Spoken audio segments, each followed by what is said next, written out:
Assalamualaikum warahmatullahi wabarakatuh, Bapak Ibu. Izin admin kali ini untuk memaparkan atau memberikan informasi terkait petunjuk teknis ya untuk penerimaan peserta didik baru pada Taman Kanak-kanak, kemudian sekolah dasar, kemudian SMP ya di Kabupaten Lebak. Jadi Juknis kali ini untuk PPDB yang akan admin paparkan khusus untuk di wilayah di lingkungan Dinas Pendidikan Kabupaten Lebak, Provinsi Banten. Kebetulan juknisnya sudah keluar dan mudah-mudahan informasi ini bisa memberikan pencerahan terutama kepada orang tua siswa ya yang akan melanjutkan atau yang akan memasukkan anak-anaknya baik untuk ke jenjang TK, ke jenjang SD maupun ke jenjang SMP di wilayah Kabupaten Lebak. Bapak Ibu tentunya tidak akan semua ya apa yang akan admin sampaikan, tetapi nanti ada bagian-bagian penting yang akan dan harus segera diketahui terutama oleh satuan pendidikan, Bapak Ibu kepala sekolah dari mulai TK, SD, SMP maupun orang tua ya, orang tua siswa yang akan melanjutkan atau memasukkan anaknya ke sekolah tahun pelajaran 2023-2024. Baik Bapak Ibu, kita langsung masuk ke persyaratan tentu ya. Ke permulaan dulu, maaf ya, ke permulaan langsung saya ke bab 2 saja Bapak Ibu. Untuk permulaan dan akhir tahun pelajaran, untuk pasal 2 Bapak Ibu, bahwa dimulai hari Senin ya untuk tahun ajaran 2023-2024, dimulai hari Senin 17 Juli ya 2023. Dan berakhir nanti di tahun depan tentunya Senin 15 Juni 2024 ya untuk permulaan dan akhir tahun pelajaran. Kemudian tujuan dan prinsipnya tentu nanti tinggal Bapak Ibu membaca lebih detail dan insya Allah nanti admin lampirkan di deskripsi ya untuk juknis ini. Jadi tidak perlu admin membacakan terkait dengan asas begitu ya. Kemudian tadi tujuan, kemudian prinsip ya itu nanti bisa dibaca Bapak Ibu. Tetapi paling tidak Bapak Ibu nanti bagian-bagian penting yang akan admin sampaikan. Terutama bagi orang tua yang tahun ini akan atau memulai menyekolahkan anaknya. Kemudian kita lanjut persyaratan dan seleksi Bapak Ibu. Saya akan coba untuk membacakan persyaratan dan seleksi mulai dari jenjang TK ya, Taman Kanak-kanak.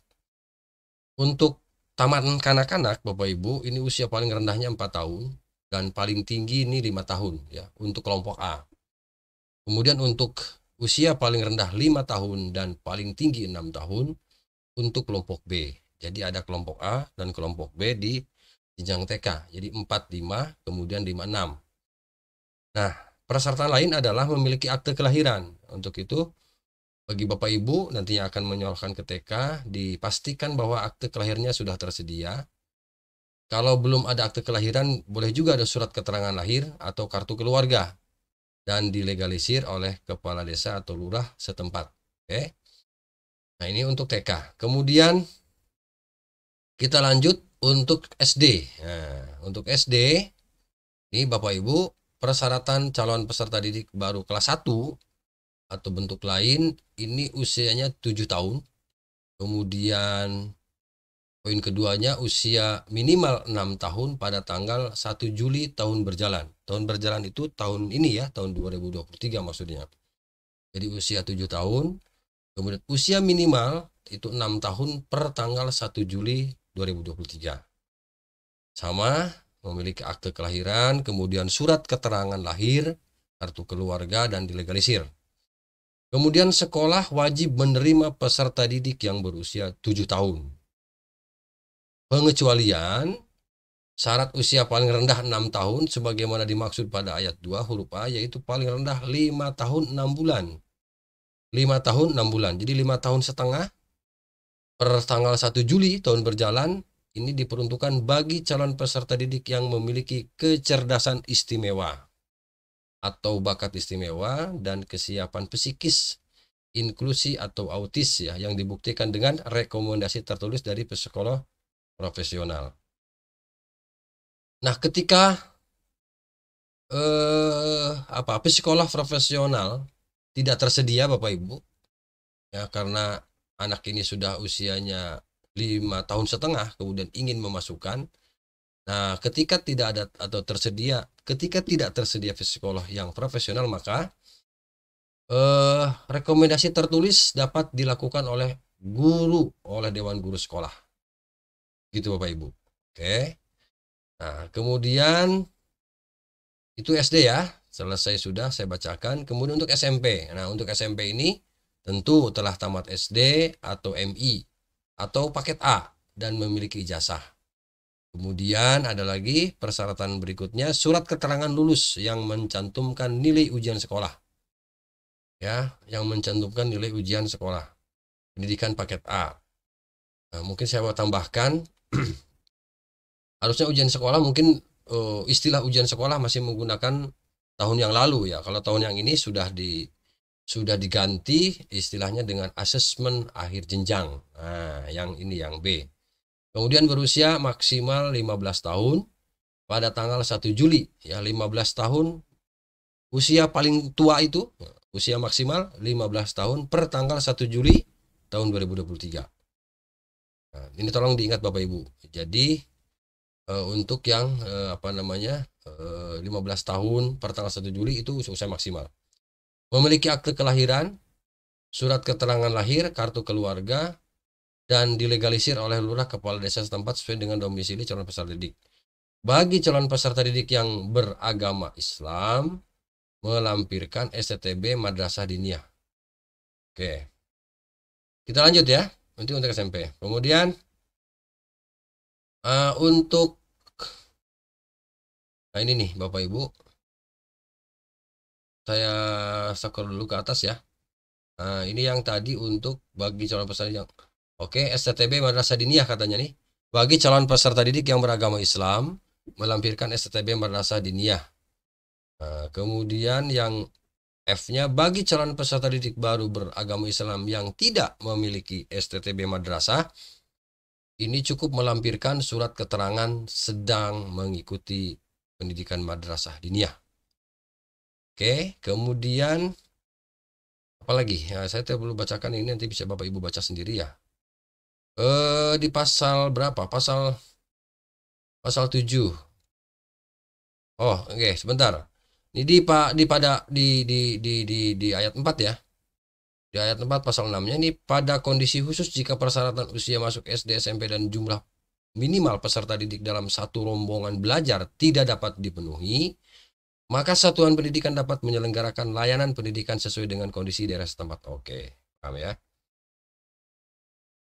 Kita lanjut untuk seleksi calon peserta didik baru taman kanak-kanak. Ya, ini berdasarkan usia. Jadi seleksi calon peserta didik baru berdasarkan usia. Nah, yang taman kanak yang pertama itu ya. Kemudian di sini ada tabel Bapak Ibu. Saya izin perbesar. Di sini ada tabel untuk standar umur tahun pelajaran 2023-2024. Di sini ada tabel. Di sini ada tabel dari 1 Juli dari 1 Juli 2016 sampai 1 Juli 2017. Ini kan usianya 6 tahun 1 bulan. Ini untuk usia SD. Nah, jadi sampai dari 1 Juli 2017 ini 6 tahun 0 bulan usia SD. Jadi usia SD sampai ke bentar ya. Nah, usia SD sampai 8 tahun 6 bulan. Ini masih usia SD. Kemudian usia PAUD Bapak Ibu, maaf. Bukan 8, 5 tahun 6 bulan ya ini nih. Oke. 1 Januari 2018. Jadi 5 tahun 6 bulan, 5 tahun setengah. Ini masuk kategori untuk jenjang usia SD. Kemudian untuk PAUD ini dari 5 tahun 6 bulan juga usia masuk PAUD. 5 tahun 8 bulan. Ini masuk usia PAUD. Ya, 5 tahun 8 bulan. Atau 8 bulan. 5 tahun 8 bulan ya, untuk ini 1 Februari 2018. Nanti Bapak Ibu bisa dilihat ya dari tabel ini, mana nanti masuk ke kategori PAUD, kemudian masuk juga ke kategori SD. Oke, kita lanjut. Nah, untuk jalur zonasi Bapak Ibu, tadi umur ya. Untuk jalur zonasi, untuk TK memang paling banyak 80% dari daya tampung. Kemudian untuk 15% apa ini? Jalur zonasi dengan memperhatikan jarak domisili peserta didik dengan sekolah tujuan. Paling banyak 80% dari daya tampung yang tersedia. Jalur afirmasi 15%. Kemudian jalur perpindahan orang tua 5%. Itu untuk TK ya. Oke, saya pikir untuk PK tidak ada masalah nih. Untuk SD, nah untuk SD tetap juga sama ya. Yang pertama pasti persyaratannya berdasarkan usia juga. Yang kedua, persyaratan yang kedua, jalur zonasi. Nah, ini jalur zonasi memperhatikan jarak domisili peserta didik dengan sekolah tujuan. Paling sedikit 70% dari daya tampung yang tersedia. Afirmasinya 15%, kemudian untuk jalur prestasi, nah ini tidak berlaku. Jalur prestasi tidak berlaku untuk jalur pendaftaran calon peserta didik baru pada TK dan kelas 1 SD. Jadi untuk kelas 1 SD dan TK prestasi tidak berlaku. Kemudian untuk jalur perpindahan orang tua, ini sebesar 5% dari daya tampung yang tersedia. Oke.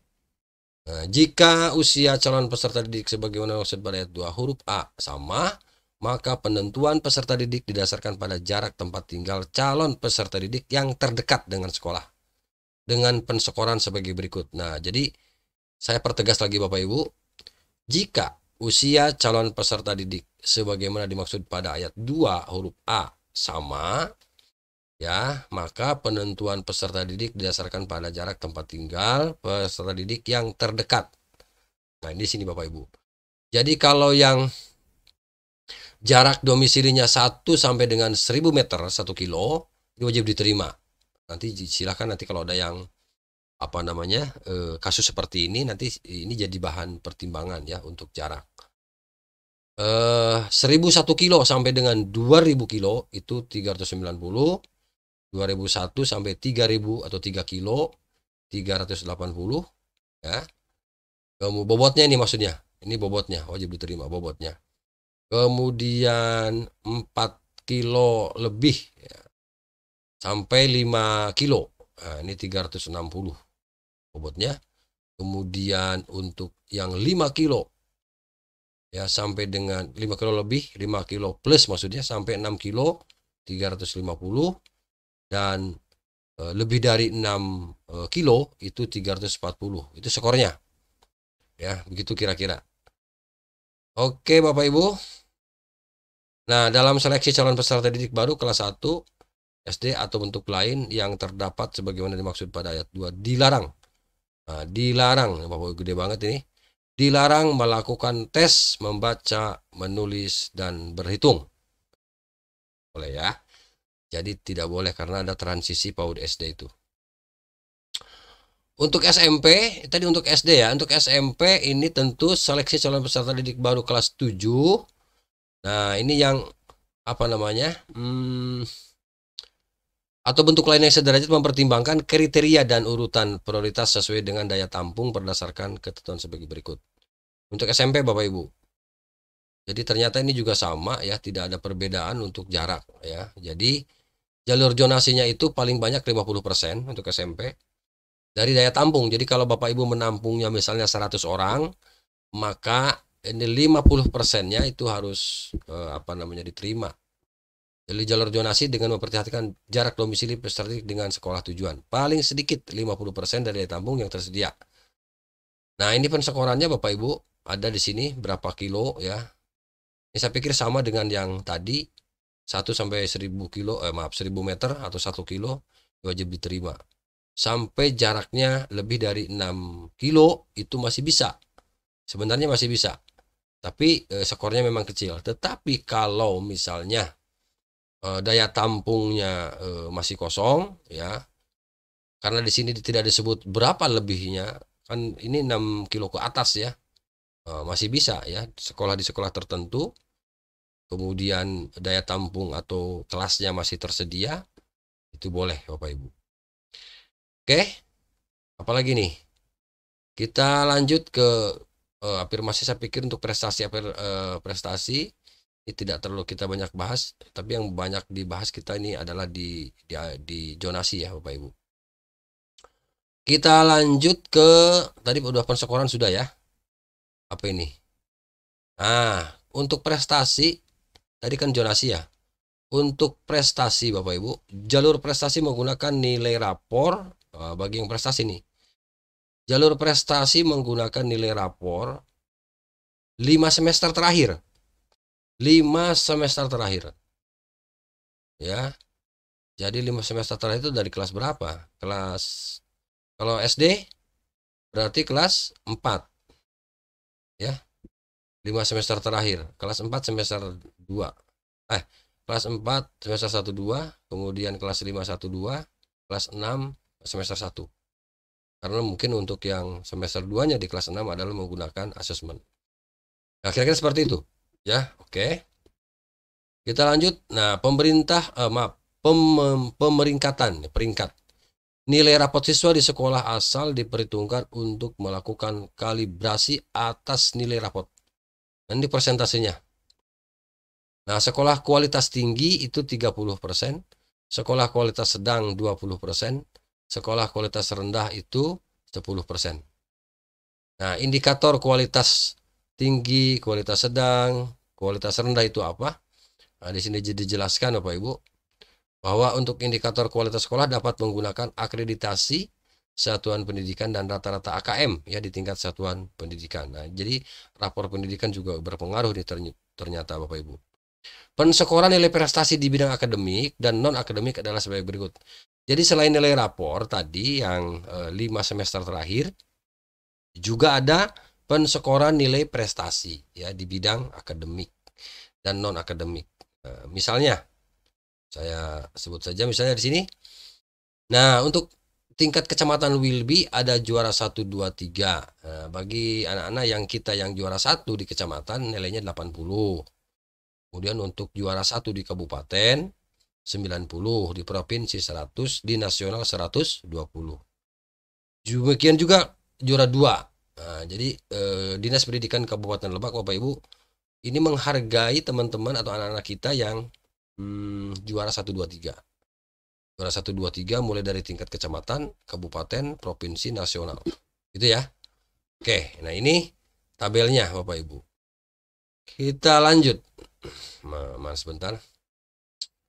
Kita lanjut tadi untuk persekolah prestasi. Nah, untuk perpindahan orang tua, untuk jalur perpindahan orang tua tadi zonasi sudah, prestasi juga sudah. Afirmasi saya pikir tidak terlalu rumit ya. Afirmasi itu kan kalau yang tidak mampu tinggal dibuktikan dengan kartu keluarga atau kartu-kartu tertentu yang menunjukkan bahwa anak kita itu dalam tanda petik ya kurang mampu secara ekonomi. Nah, untuk jalur perpindahan tugas orang tua ini paling banyak hanya 5%. Ya, hanya 5%. Nah, persyaratannya apa untuk perpindahan orang tua sudah saya sampaikan di video saya sebelumnya, Bapak Ibu, terkait dengan penerimaan peserta didik baru di tahun pelajaran 2023-2024. Kemudian saya sampaikan juga ini terutama informasi untuk para kepala sekolah. Nah, jumlah peserta didik per rombel Bapak Ibu. Jadi untuk TK, jadi jumlah peserta didik per rombel untuk peserta didik taman kanak-kanak untuk TK itu 10, paling sedikit 10, kemudian paling banyaknya 15 per kelas ya, per rombel. Untuk SD paling sedikit 20 dan paling banyak 28 orang. Untuk SMP paling sedikit sama ya dengan SD 20 dan paling banyak 32 peserta didik, 32 orang. Untuk rombel ya. Oke. Jumlah rombel. Nah, jumlah rombel Bapak Ibu di sini. Jumlah rombel pada satuan pendidikan diatur sebagai berikut. SD atau bentuk lain yang sederajat paling sedikit 6 dan paling banyak 24 rombel. Ya, gitu. Jadi lebih dari itu maka ada kemungkinan untuk diseleksi ya sesuai dengan aturan yang berlaku tentunya. Oke. Kemudian paling masing-masing tingkat paling banyak 4 rombel. Nah, Bapak Ibu, lebih dari itu ini tolong diperhatikan juga nanti ada apa namanya? Ada pemantauan benar nggak nih satuan pendidikan menerapkan juknis ya sesuai dengan admin bacakan ini. SD itu sekali lagi 24 itu paling banyak. Paling sedikitnya 6 rombel ya. Untuk SMP paling sedikitnya 3 ya, 3 ruang atau 3 rombel. Untuk paling banyaknya 33 rombel. Masing-masing tingkat paling banyak 11 rombel belajar. Jadi artinya kelas 1 ya 11 ya paling banyaknya, kelas 2 11, kelas 3 11 gitu ya. Hingga ada 33 ya. Oke. Nah, yang ini perpindahan peserta didik. Oke, ini saya pikir tidak ada yang apa namanya tidak ada yang rumit ya. Nah, tata cara pendaftaran Bapak Ibu untuk di Lebak ini ada dua ya, ada dua macam ya untuk tata cara pendaftaran untuk di Kabupaten Lebak, Banten. Pertama melalui daring ya. Bapak Ibu sudah tahu daring ya. Jadi online daftarnya. Nah, calon peserta didik baru hanya diperbolehkan mendaftar satu sekolah pilihan. Ya, ingat satu sekolah pilihan. Kemudian pendaftaran dapat dilakukan oleh calon siswa melalui web atau aplikasi media sosial lainnya, WA, Instagram, Telegram, Google Form, dan lain-lain. Itu pilihan, silahkan Bapak Ibu nanti untuk pendaftaran ini dimodifikasi sedemikian rupa sehingga bisa dipahami oleh orang tua yang akan menyekolahkan anaknya. Kita lanjut. Selain daring tadi, yang kedua adalah pendaftaran melalui luring, ya, luar jaringan atau offline. Nah, jadi setiap calon siswa mendaftar ke sekolah tujuan secara langsung. Oke. Sekolah tujuan memverifikasi dan memilah jalur pendaftaran sesuai berkas persyaratan calon. Oke, jadi nanti dipilah ya, mana ke jalur zonasi, kemudian perpindahan orang tua. Nah, ini juga harus disiapkan ya oleh Bapak Ibu orang tua. Nah, untuk pendaftaran Bapak Ibu, sekali lagi untuk biaya pendaftaran peserta didik baru ya, jenjang TK, SD, SMP di lingkungan Dinas Pendidikan Kabupaten Lebak tidak ada pungutan biaya. Jadi di bab 3 pasal 14 ini Bapak Ibu, di pasal 14 Juknis dari Dinas Pendidikan Kabupaten Lebak ini, bahwa untuk biaya pendaftaran 0, tidak ada ya, tidak ada dan tidak dipungut biaya. Oke. Baik itu TK, SD maupun SMP. Sekarang ke mekanisme penerimaan peserta didik baru. Saya akan bacakan Bapak ini penting ya. Agenda atau alur penerimaan peserta didik baru jenjang TK, SD, dan SMP. Nah, sosialisasi ini sampai tanggal 5 Juni ya 2023. Jadi ini masih tahap sosialisasi. Kemudian jalur zonasi ini akan kita laksanakan tanggal 9 sampai 14 Juni 2023. Jalur prestasi 15 sampai 20 Juni 2023. Kemudian jalur afirmasi dan jalur perpindahan orang tua tanggal 21 sampai 24 Juni 2023. Jadi masing-masing jalur Bapak Ibu ini berbeda ya, jalur pendaftaran.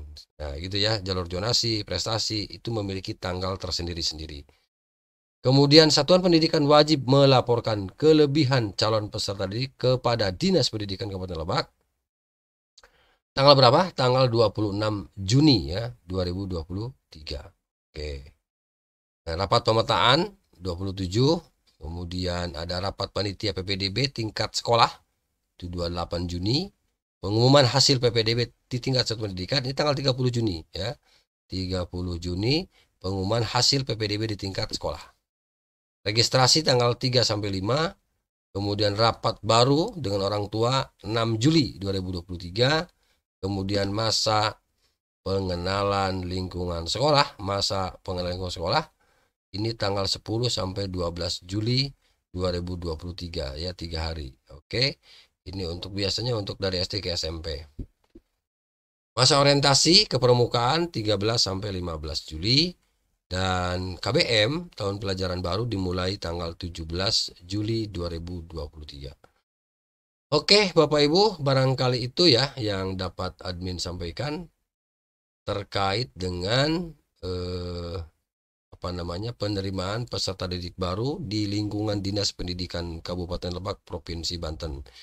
Yang jelas tadi saya sampaikan untuk urutan daripada jalur yang dipilih oleh orang tua, tetap menggunakan 4 jalur, jalur zonasi, kemudian afirmasi, prestasi, dan perpindahan orang tua.